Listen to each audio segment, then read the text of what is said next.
Greetings, I am Herbert Erpaderp, and today I'm at Old Petretown, as this sign saying Old Petretown conveniently tells us. Okay, I'm not really here for Old Petretown, it's just coincidental that within Old Petretown lies the Northpine Country Park Light Horse Memorial, which is a significant distance from the previous memorial I looked at, about an hour's drive in fact. I would say that if you wanted to visit this memorial, and Old Petretown itself, which does look to have some very interesting things in its own right, though it was closed on the day I was here, I would suggest driving. Public transport is probably not very effective here. There is parking, which was convenient for me, though I do suspect there's fewer spaces when it's open and busy. They did have a bus on site, though the destination seems to be a bit final, you might say. I always thought the way there was a stairway. I guess in these modern times, faster transportation is preferred. Anyway, a short walk down this little street and you'll find the memorial, which is a relatively simple but nice little memorial that looks as though it's been looked after quite well. The Light Horse Memorial itself is on the right, and judging by the different edging, it looks as though it's been expanded at some point to include the other 3 stones and flagpoles.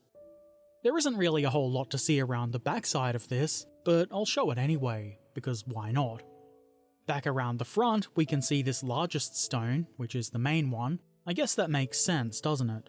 It includes a pair of crossed sabres, or I think they're sabres, and I must confess ignorance here, but I believe this is a symbol of the cavalry in general. I don't think it's something specific to the 11th Light Horse. Their insignia had an emu on it, which is pretty cool and a lot more Australian than crossed sabres. Also, I am led to understand that the Australian Light Horse was something of a combination of cavalry and mounted infantry. Anyway, the main plaque here reads, "The 11th Light Horse Pine Rivers Historical Troop would like to dedicate this plaque to the men and horses of the light horse regiments from this local district who served during the Great War of 1914 to 1919. Lest we forget." It's simple but effective. The other stones have some nice plaques on them and are dedicated to the Royal Australian Air Force, the Australian Army. Unfortunately, I did have to photograph these at odd angles to avoid covering them with my shadow. And of course the Navy. No units in particular here, just general memorials. Not that there's anything at all wrong with that.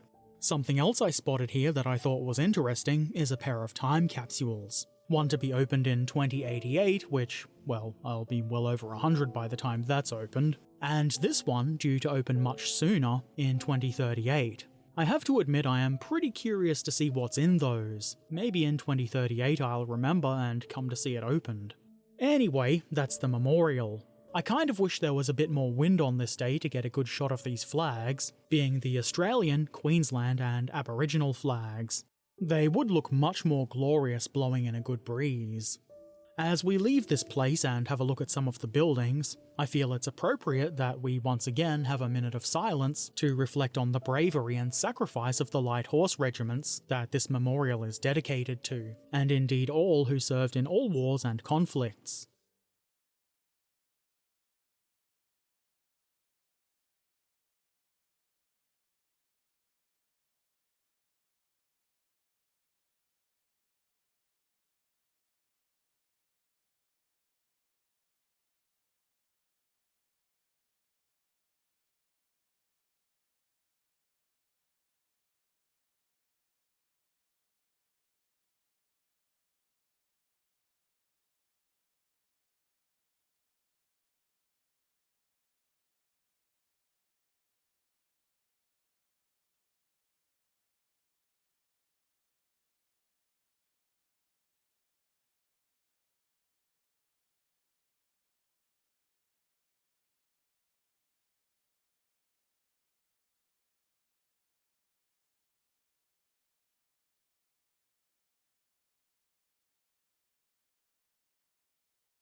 I could really do with some hot waffles and pancakes.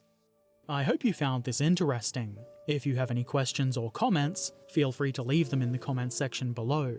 And if you haven't done so already, why not subscribe, follow, ring the bell, become a patron or YouTube member, or maybe just come say hi on Discord or Twitch. Links to all of my things are in the description below, and as always, I shall return soon. So until then, be excellent to each other, and thank you for watching. Farewell.